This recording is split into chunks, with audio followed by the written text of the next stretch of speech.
अमेरिकी सदर Donald Trump उन्होंने अभी से थोड़ी देर पहले ट्वीट किया है कि भारत जो है वो रूसी तेल खरीद रहा है, ना सिर्फ अपनी ज़रूरियात के लिए बल्कि उसको रिफाइन करके ओपन मार्केट में सेल भी कर रहा है। ये काफ़ी अरसे से काम ये चल रहा है। यूक्रेन वॉर के बाद, वो रिफाइनिंग के बाद जब उन्होंने रूस का तेल यूरोप ने ख़रीदना बंद कर दिया था, तो उसी रूसी तेल को रिफाइन करने के बाद भारत उनको बेचता रहा है। तो वो सिलसिला अभी भी जारी है। तो ट्रंप कहते हैं कि ये तो यूक्रेन वॉर को फंड करने के बराबर है और वो टैरिफ मज़ीद आयद करेंगे, मज़ीद जुर्माने आयद करेंगे भारतीय ट्रेड के ऊपर।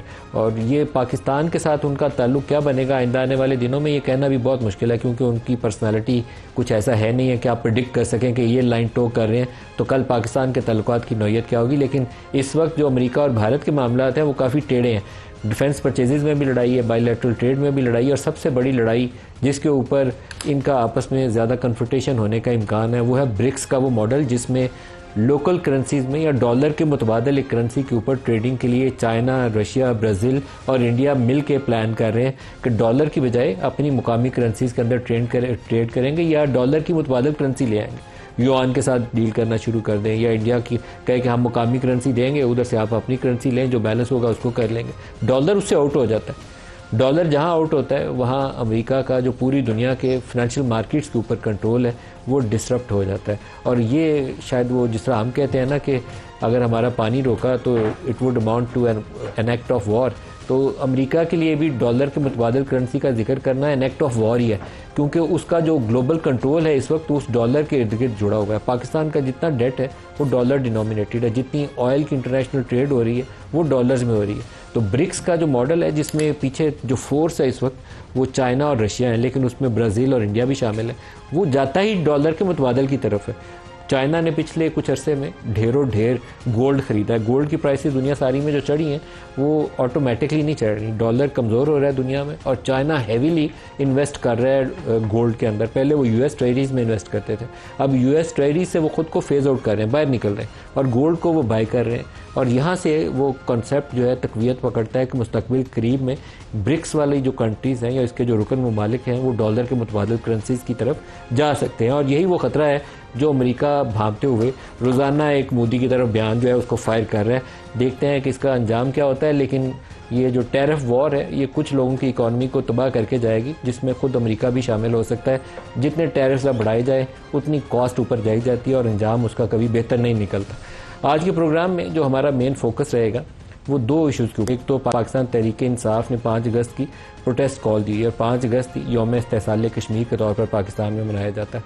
5 अगस्त 2019 को ही कश्मीर की उस खुसूसी हैसियत को भी भारत ने ख़त्म कर दिया था। पाकिस्तान तहरीक-ए-इंसाफ की हुकूमत थी उस वक्त, और उससे कुछ ही हफ्ते पहले अमेरिका से इमरान खान विज़िट करके ट्रंप के साथ वापस आए थे और उनका वर्ल्ड कप के फातह के तौर पर एयरपोर्ट के ऊपर इस्तकबाल किया गया था। तासुर ये दिया गया था कि ट्रंप के साथ मुलाकात में जो कश्मीर का जिक्र हुआ है, मसला कश्मीर हल की तरफ जाने वाला है।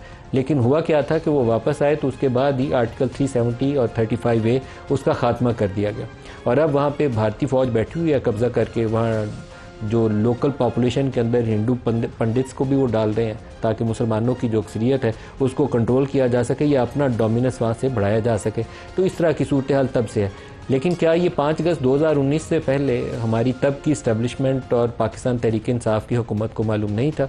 वो दोनों को मालूम था। और उससे पहले एक फॉरेन अफेयर्स के ऊपर नेशनल असम्बली की स्टैंडिंग कमेटी में ये मसला सामने आ भी चुका था, लेकिन उसको यूं करके खामोशी के साथ दबाया गया था कि किसी को पता ही ना चले। और सेलिब्रेशन ये मनाई जा रही थी कि ट्रंप ने कश्मीर का जिक्र कर दिया तो पता नहीं हम फतह के झंडे गाड़ने ही वाले हैं।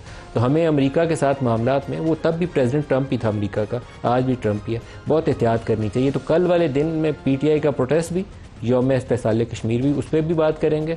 और दूसरी तरफ एक हमारे साथ 27वीं आइनी तरमीम के हवाले से पहले भी 1-2 दफ़ा प्रोग्राम में तज़किरा हुआ कि आज फिर हमारे कॉरेस्पॉन्डेंट ने खबर फाइल की है कि सियासी जमातों के साथ रायमा हमवार करने की कोशिश की जा रही है 27वीं आइनी तरमीम के लिए। तो उनसे मैंने पूछा कि 27वीं आइनी तरमीम में करेंगे क्या, क्योंकि कई चीज़ें हैं उसमें तो जिनके ऊपर गॉसिप चल रही है, उसमें से क्या कुछ हो सकता है। उन्होंने कहा बाज़ चीज़ें ऐसी हैं जो 18वीं आइनी तरमीम के ऊपर, जिनके ऊपर तहफ़्फ़ुज़ात मौजूद हैं, उसके ऊपर रायमा हमवार की जाएगी। अगर मामला दुरुस्त हो गए तो चीज़ आगे चलाई जा सकती है। NFC अवार्ड एक बड़ा मसला हो सकता है जिसको डिस्कस किया जा सकता है, लेकिन 2-3 चीज़ें वो बहुत ही टेढ़ी हैं। इस्टेब्लिशमेंट के सियासी मामलात के अंदर वो चीज़ें आ जाएंगी जहाँ दोनों का इत्तेफाक राय हो, वहाँ रास्ता निकल आएगा। सर्विसेज चीफ्स की तैनाती और रीअपॉइंटमेंट का जो कॉन्सेप्ट है इसको क्या आइनी तहफ़्फ़ुज़ देना है या नहीं देना, चीफ जस्टिस हाई कोर्ट्स की मुद्दत मुलाजमत और तैनाती का तरीक़ाकार, और आइनी अदालतों का क़याम, ये 3-4 चीज़ें वो कहते हैं उसके अंदर शामिल है। बाज़ लोग इसके अंदर हमारे प्रोग्राम में JUI से एक दिन एक रहनुमा थे, तो उन्होंने कहा कि इसके अंदर ये जो मिनरल्स वगैरह की तलाश है या रेयर अर्थ्स की तलाश है, इसके हवाले से भी फेडरल कंट्रोल का जिक्र आ जाएगा। इसी तरीके से जो खुसूसी हैसियत थी, फाटा एरियाज़ को मर्जर किया गया था KP के अंदर, उसके ऊपर भी बाज़ चीज़ें जो है वो डिस्कस की जा सकती हैं। ये क्या सराहियाँ हैं, जब तक सब्जेक्ट आपके पूरा तफसील के साथ सामने ना हो उसके ऊपर हतमी तौर पर खबरियत के ऊपर राय देना काफ़ी मुश्किल होता है।